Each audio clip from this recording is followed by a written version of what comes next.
Pau, 30 novembre 2022. Astre organise sa rencontre annuelle des acteurs des arts plastiques et visuels en Nouvelle-Aquitaine. Mais déjà, Astre, c'est quoi? Astre est un réseau arts plastiques et visuels créé en juin 2018 en Nouvelle-Aquitaine. Vaste territoire de 84 036 km², fusion des anciennes régions Limousin, Aquitaine et Poitou-Charentes. Ce réseau est né d'une volonté de fédérer un grand nombre d'acteurs artistiques et culturels, même les plus excentrés, afin de soutenir la structuration professionnelle du secteur. Appel à projets, temps d'information, référentiels sur la rémunération artistique, formation, sont autant d'exemples d'actions menées par Astre. Ces initiatives s'élaborent notamment au fil des tables rondes organisées chaque année, qui sont l'occasion pour les membres du réseau de se rencontrer et d'échanger sur des problématiques d'actualité du secteur. Au programme de cette année, la dynamique collective impulsée par les collectifs d'artistes et l'éco-responsabilité au sein du secteur des arts plastiques et visuels en Nouvelle-Aquitaine.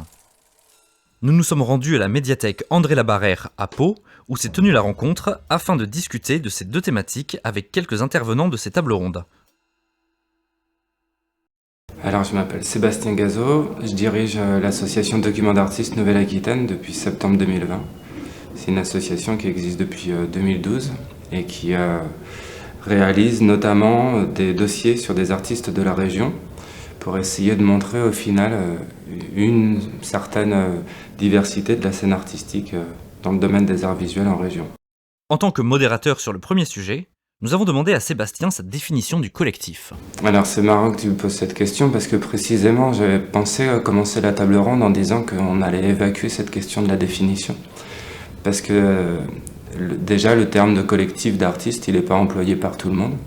Il y a des personnes qui vont parler de société, de groupe, de groupuscules, d'écoles, de mouvements, d'assemblées, etc. etc. Et tous ces termes-là ont des acceptions très nombreuses, très différentes. Donc ouvrir cette question de la dénomination, c'est un peu piégeux. Par collectif, moi j'entends au sens le plus large possible des personnes qui se réunissent autour d'un projet, d'une idée, d'une intention commune.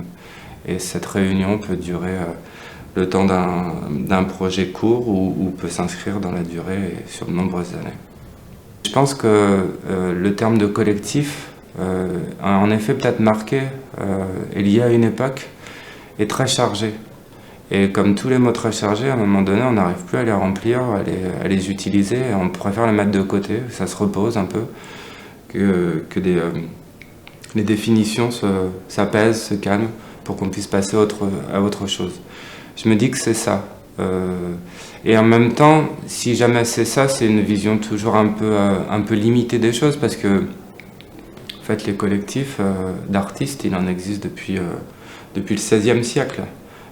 Alors c'est des termes différents qu'on utilisait, mais les académies à une certaine époque c'était des manières de collectif. Les ateliers autour d'un maître c'était aussi des formes de collectif.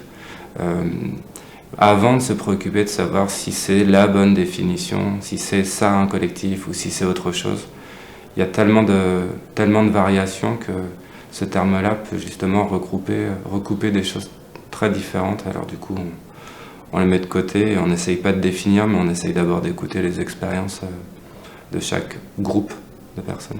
Moi, je m'appelle Simon et je fais partie du collectif Fossiles Futurs. Et moi, je m'appelle Avril et je fais partie aussi du collectif.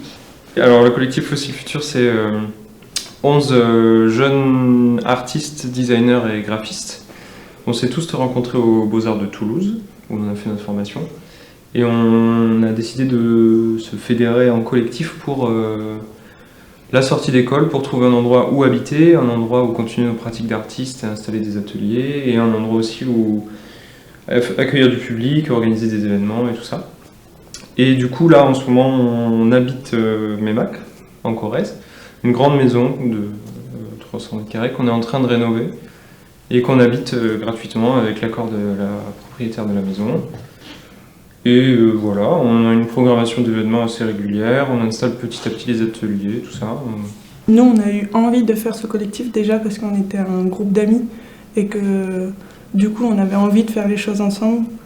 Et c'est ça qui fait aussi la force de notre collectif, c'est qu'on prend beaucoup soin de nos relations parce qu'on est conscient et consciente que notre collectif, il marche parce qu'on fait attention à ça. On pourrait changer de lieu aussi. on pourrait aller n'importe où. C'est nos liens entre nous qui fait que c'est un collectif, quoi. Pour nous, c'est important de ne pas arriver quelque part et de rester enfermé dans notre maison avec tous nos amis qui viennent. C'est aussi important d'être ouvert sur l'extérieur déjà de la ville dans laquelle on est installé, mais aussi de tout le territoire autour. Surtout que là, on est sur un territoire qui est hyper riche, parce qu'il y a plein de collectifs comme le nôtre, plein d'assauts, plein de trucs qui font des tas de choses. Du coup, c'est aussi pour ça qu'on s'est intéressé là, parce que ça nous intéressait ça. Et du coup, c'est important pour nous d'avoir des événements régulièrement, que c'est important que la maison elle soit ouverte et qu'il y ait toujours des dortoirs disponibles pour des gens de passage qui sont curieux ou curieuses ou qui veulent rester un moment, quoi. Pour moi, le collectif d'artistes, c'est plusieurs choses. C'est déjà un moyen de vivre ensemble et de ne pas être isolés, autant dans notre pratique artistique que dans la vie quotidienne. C'est un moyen aussi d'être plus fort ensemble, parce que du coup, ça nous permet de... Là, ça nous a permis de sortir des villes et d'aller vivre à la campagne, dans des plus grands espaces, où on a plus d'espace pour continuer nos pratiques artistiques. Le fait qu'on soit nombreuses, ça fait qu'on a plein d'ateliers différents. Nous qui avons été habitués à être aux Beaux-Arts de Toulouse, c'est une école où il y a plein d'ateliers hyper complets. Et du coup, le fait d'arriver à la maison avec des personnes qui ont des pratiques différentes, du coup, on peut continuer à découvrir des nouvelles techniques, des nouveaux trucs. Les ateliers, ils sont organisés par pôle technique plutôt que par individu. C'est-à-dire, il y a un atelier menuiserie qui est utilisé par tout le monde, enfin toutes celles et ceux qui veulent. Et il y a un atelier fer, il y a un atelier numérique, il y a un atelier couture par exemple. Et c'est pas l'atelier de machin à côté de l'atelier de machine, à côté de... Voilà. Déjà, c'est une nécessité économique parce que ça nous permet d'avoir une grande maison dans laquelle on habite et qu'on partage les loyers, qu'on partage les charges, on partage tous les coûts de la maison. Et en plus, ça nous permet aussi de partager tous les moyens de production et tous les matériaux qu'on utilise. Mais c'est aussi une volonté politique, on va dire. Enfin, c'était important aussi pour nous de vivre en collectif parce que c'est un mode de vie, parce qu'on voulait expérimenter un mode de vie différent de celui que nos parents ont vécu, de la famille et de celui que nous on a connu aussi quand on a grandi. Et c'est une expérimentation qui est toujours en cours. Il y a beaucoup de choses à apprendre et à désapprendre pour vivre en collectif et pour que ça fonctionne. On peut envisager les choses sous l'angle temporel. Et il y a une phrase de Guattari, Félix Guattari, qui m'a beaucoup plu, où il disait dans les années 70 « Unissez-vous souvent et passagèrement ». Et ça peut être aussi une certaine définition du collectif, c'est-à-dire en fonction des situations, en fonction des opportunités ou des envies, on peut faire collectif et puis seulement pour un temps avant de rejoindre un autre collectif. Le plus intéressant à regarder, c'est quelles sont les temporalités de chaque collectif et pour quelles raisons ça dure un temps court ou éventuellement longtemps, et quand ça dure longtemps, comment est-ce qu'on fait pour le régénérer, pour faire en sorte qu'il ait toujours du sens pour ses membres ou pour les personnes extérieures au collectif. Pour que ça fonctionne, on fabrique aussi des outils, des protocoles et des choses qu'on expérimente au fur et à mesure. Ils partent du constat de problèmes qu'on identifie dans le collectif, soit dans notre communication entre nous, soit dans la façon dont on s'organise, dont on mène les réunions et tout ça. Avec Simon, on a créé un jeu, qui n'est pas vraiment un jeu, qui sont des cartes qu'on distribue à chacune en début de réunion, et c'est des rôles où donc chacune a un rôle, et ces rôles c'est une personne qui fait attention au temps, une autre qui fait attention au temps de parole de chacune, donc il y a plein de rôles et ensemble du coup ça crée une meilleure répartition de la parole dans les réunions. On s'est rendu compte qu'il y avait des gens qui avaient du mal à prendre la parole dans nos réunions parce qu'ils avaient l'impression qu'on les écoutait pas assez. Et du coup, la réponse était ce jeu, parce qu'on s'est dit que de donner des rôles, de faire un jeu de rôle, du coup, ça faisait que tu pouvais plus facilement prendre la parole en tant que le personnage que tu étais qu'en tant que toi-même. Et du coup, c'était plus facile de dire je suis le gardien du temps, c'est le nom du truc, et tu as trop parlé. C'est plus facile que de dire je suis Simon, je trouve que tu parles trop. Et du coup, ça permettait à des gens de parler plus facilement. Et vu que tout était distribué aléatoirement, ça permettait aussi de distribuer le rôle du scribe de façon aléatoire, parce que sinon c'était toujours la même personne qui le faisait, parce que personne n'a envie de le faire. Et juste, je rajoute un autre exemple d'outil qu'on a créé, qui vient du constat que on n'avait plus envie de prendre nos décisions via des votes, parce que ça nous enfermait dans une sorte de truc binaire avec deux camps, oui, non, et les vainqueurs et les vaincus de chaque décision. Et du coup, on avait peur que ça... Enfin, on sentait que ça faisait de la frustration. Parce que du coup, les gens qui avaient perdu, ils se disaient mais, ça me saoule qu'on fasse ça, et qui étaient en mode ouais, voilà, ça marche pas, je le savais, je l'avais dit et tout. Et du coup, on voulait un truc qui fasse pas ça. Et donc, on a créé une sorte un truc qu'on appelait une échelle de sondage. C'est juste une planche avec des trous, et on a chacune des petits bateaux colorés. Et quand on se pose une question, par exemple, on dit est-ce que vous préférez les chats ou les chiens? Et du coup, chaque terme de la question, c'est une des extrémités de l'échelle. Et du coup, on se positionne chacune en même temps, quelque part sur l'échelle, via les trous. Et du coup, ça crée une sorte de nuage de branches, de petites forêts comme ça, qui nous dit où se situe l'opinion générale du groupe. Et donc, l'idée après, c'est qu'on interroge, on dit tiens, toi, pourquoi t'as mis ce petit bâton-là, alors que j'ai l'impression que t'aimais bien les chats quand même. Et du coup, après, on continue de discuter, on discute, et on resonde jusqu'à arriver à ce que tous les petits bâtons soient plus ou moins polarisés du même côté. Et du coup, on se dit qu'on a atteint un consensus et que là, on a une résolution du problème qui est satisfaisante pour tout le monde, quoi. Donc, disons qu'on avance petit à petit vers une communication idéale. Donc, c'est en ça qu'on va dire qu'on analyse nos pratiques, où ça continue d'être une sorte de laboratoire où on expérimente, où on continue de découvrir des choses qui ne fonctionnent pas et de proposer des nouvelles choses pour pallier aux problèmes, quoi. Et voilà, il reste beaucoup à faire encore, mais on se débrouille pas trop mal.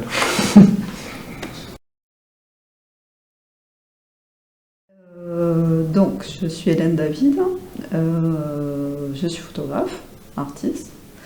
Je vis à Anglet depuis le mois de mars. Voilà, je suis nouvelle arrivante, on va dire, sur le territoire. Et je travaille autour des relations dans le vivant. Voilà, des relations, des interactions entre les humains et les autres humains, autour de récits visuels, et aussi de récits qui intègrent la parole et d'autres images, notamment des images issues de fonds d'archives.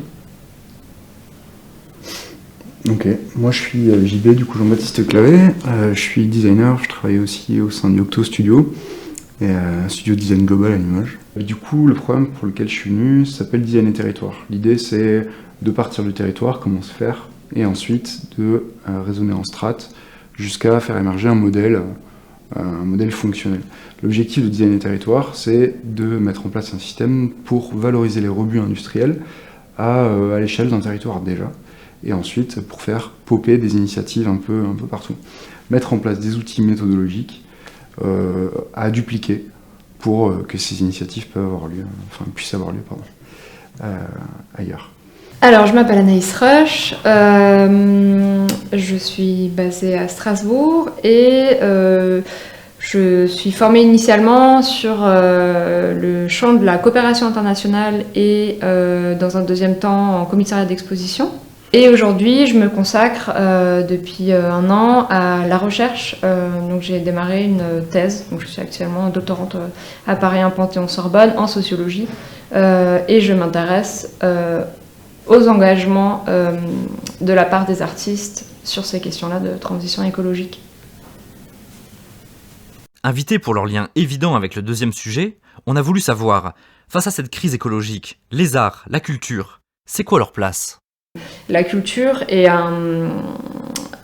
contribue à ouvrir des nouveaux imaginaires, à se projeter, à expérimenter, à explorer, à faire ensemble et à co-écrire et co-inventer ces récits pour rendre la transition en tant que telle désirable et pour réussir à se projeter dans d'autres mondes possibles que le monde capitaliste dans lequel on est en train de vivre. Si on constate un appauvrissement de la biodiversité dont je parlais tout à l'heure, l'appauvrissement de nos imaginaires est encore plus flagrant et il est à nourrir aussi parce que justement, et là je rejoins des auteurs comme Estelle Zong-Mangual ou Baptiste Morisot qui disent que en fait, la crise écologique c'est une crise de la sensibilité. Et pour donner un exemple, que je vais reprendre tout à l'heure, c'est que quand je vous dis le mot train, tout de suite vous pouvez faire l'expérience de qu'est-ce qui vous vient à l'esprit. Vous avez plein d'images de gares, des sons de train, des représentations, la révolution industrielle, des œuvres littéraires qui vont parler de ça, du transsibérien, de voyage. Enfin voilà, il y a toute une espèce de choses qui peuvent se mettre en place et des images qui peuvent se développer dans votre tête. Et maintenant, je vous dis qu'est-ce qui vous vient à l'esprit quand je vous dis le mot chevreuil. Généralement, il ne se passe pas grand-chose ou pas autant de choses dans vos esprits. Et donc, en fait, c'est apprendre à regarder le vivant, apprendre à voir les choses autrement pour avoir les outils pour redévelopper d'autres imaginaires, d'autres rapports au sensible, d'autres rapports au monde. Dans mon travail et ma démarche d'artiste, justement, j'essaye d'identifier des espaces où il y a des histoires, où les histoires sont possibles entre les êtres vivants, mais aussi les entités naturelles, et de voir comment tout ça peut fabriquer des mondes singuliers, et comment nous, en tant qu'humains, comment s'inscrire dans une sorte d'humanité plus élargie. Le philosophe Antoine de Chopeau, par exemple, parle de communauté plus qu'humaine. C'est-à-dire, ce serait ce qui désigne quelque part un collectif, dont on a parlé cet après-midi, mais qui serait élargi à d'autres présences, enfin d'autres êtres que juste les êtres humains. Donc ça inclurait des bêtes, ça inclurait des montagnes, des rivières. Donc par exemple, là, moi, je suis en train de travailler sur autour du sol, la question du sol au Pays Basque, et comment le sol aussi est un espace de communication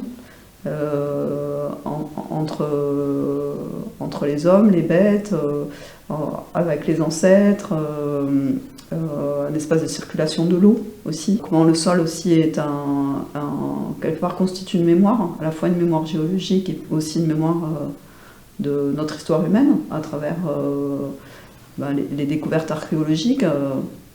Par exemple, pour les archéologues, le sol, c'est une mémoire de l'espace-temps. C'est-à-dire, les archéologues découpent le sol en tranches, et c'est la répartition en fait, des objets qu'ils trouvent dans le sol qui donne des indications sur l'histoire géologique. L'espace devient du temps, en fait, à travers cette exploration du sol. Ce sont toutes ces approches aussi, moi, qui m'intéressent, à la fois recueillir les paroles de ces personnes qui se relient à ce sol, et aller chercher des fragments dans toutes ces réalités, ce réel documentaire, pour recomposer un récit et le proposer au public, pour que le public s'en empare et que aussi ça fasse débat, et que aussi le public puisse traverser quelque part cette expérience sensible, enfin découvrir à travers cet agencement de fragments et ce nouvel agencement, peut-être prendre d'autres chemins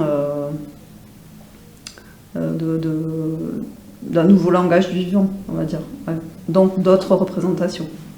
Les artistes peuvent s'inspirer de la nature, travailler avec des matériaux naturels, être dans un esprit plastique de création frugale, c'est-à-dire vraiment faire avec l'existant, etc., pas produire des nouvelles matières, etc. Il y a aussi des approches plus directement militantes, où les artistes vont, à travers leurs œuvres, chercher à dénoncer ou à attirer notre attention sur une situation. On peut aussi avoir d'autres tendances d'artistes qui vont chercher par la performance, par exemple, d'autres manières de se reconnecter au monde, au vivant, à la terre, de manière que ce soit spirituelle ou juste corporelle, physiquement engagée. Donc oui, les artistes ont toute une panoplie de réactions, d'engagement, de réponses possibles à ces questions. Donc ils ont une certaine responsabilité, entre guillemets, dans ce développement des imaginaires des récits. Après, il ne faut pas non plus attendre des artistes des solutions, et leur attribuer la responsabilité là où tous les autres ont échoué, les politiques, les scientifiques, etc. Déjà, le terme de responsabilité, je pense qu'il fait peur. Et est-ce qu'il peut être remis dans la formulation, déjà remis en question? Enfin, moi, le terme, il me dérange un peu parce qu'il est désignant, en fait. cette responsabilité sociétale des entreprises, c'est en gros des termes qu'on entend et qui nous... effectivement, avec lesquels on se sermonne les uns les autres. On ne sait pas à qui renvoyer la balle, c'est le consommateur, c'est le producteur. Voilà. Mais je pense que dans tout acte, genre création, ou création qu'elle soit artistique ou quoi, tu as cette partie production, cette partie réalisation, cette partie pensée, et tout ça, effectivement, doit s'articuler. Tout ça doit s'articuler, quoi. Moi, du coup, je vais parler de la pratique du design, parce que c'est vrai que c'est pour ça que je suis là. Du coup, le design, c'est comprendre un contexte. Du coup, c'est faire en sorte que ce contexte s'exprime et du coup se synthétise par de la concertation, par des ateliers, par de l'expression. Et voilà. Ça permet de faire émerger des pistes ou des besoins. Du coup, à l'échelle d'un territoire, on va avoir besoin, quand on parle d'écologie, de faire réseau. Du coup, d'exister, que le vivant existe effectivement dans le vivant, mais j'irai au sens moins large, à savoir effectivement l'être humain, pas collègue de travail, mais en tout cas son administrateur, son administré, et effectivement, voilà, travailler, œuvrer ensemble. Une fois que on voit qu'on a conscience des pics d'énergie, qu'on a conscience effectivement que c'est un peu la fin de tout, quoi, de tout le monde tel qu'on l'a connu depuis 200 ans, ça va forcément pousser à une réflexion commune. Enfin, en tout cas, on l'espère, et a priori, c'est ce qui se passe. Il va falloir maintenant, en fait, œuvrer à faire système, quoi. Tous à travailler comment on s'articule les uns avec les autres. Ce programme qu'on est venu présenter aujourd'hui, il est là pour ça. Il est là pour initier la création de quelque chose qui est beaucoup plus grand que nous, hein, clairement, du diagnostic de territoire, rencontrer des industries, rencontrer des gestionnaires de déchets, à savoir des métropoles, voir comment ces relations s'organisent, comment elles sont figées, parce qu'elles sont souvent très figées, et du coup l'idée c'est de pouvoir mettre un peu d'huile dans les rouages, ou en tout cas essayer de trouver une sorte de boîte de dérivation, quoi, si on peut dire, pour s'organiser autrement.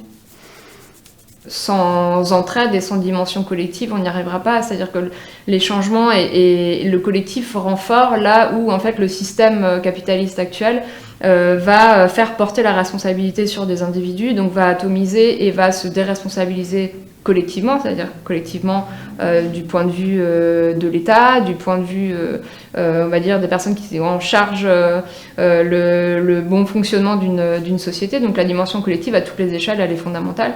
Et elle rejoint les questions d'économie circulaire. C'est-à-dire que oui, il faut s'organiser donc, pour faire face à ce qui va nous arriver. Alors pas que les artistes, parce que je pense qu'une fois de plus, ils sont à un endroit clé, mais tout ne dépend pas d'eux, puisque eux-mêmes sont inscrits dans un système qu'ils n'ont pas forcément le pouvoir de transformer. D'un point de vue purement matériel, je pense qu'on est beaucoup d'artistes dépendants des systèmes industriels, et où là c'est beaucoup plus complexe de remettre complètement en question notre rapport à la matière, parce que ne sont pas autonomes sur cette question de la matière. Enfin, en tout cas, en ce qui concerne la photographie, il y a des plasticiens qui sont beaucoup plus autonomes. Je pense que quand même s'engage un dialogue là entre les artistes ou les producteurs de contenu et les industriels quant à la manière, à de nouvelles modalités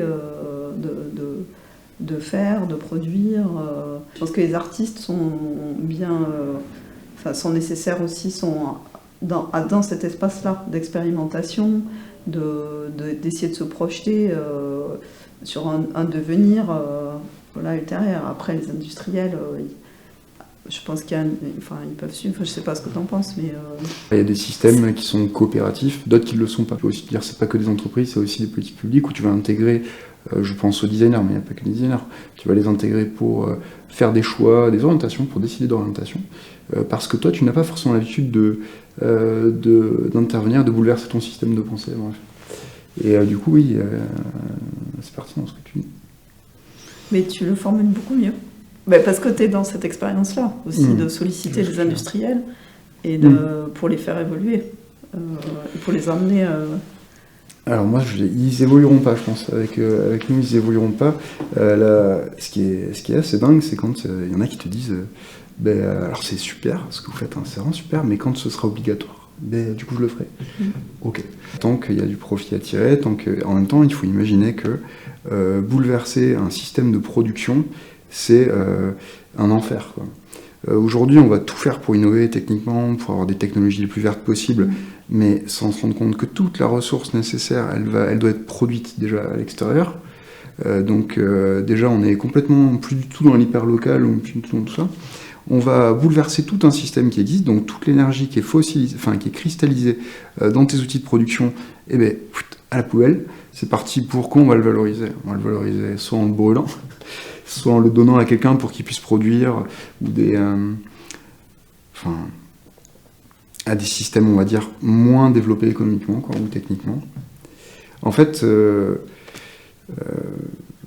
sais pas, ça paraît sans fin un peu, quoi. On va aller boire une bière. Ouais, je crois. Ouais.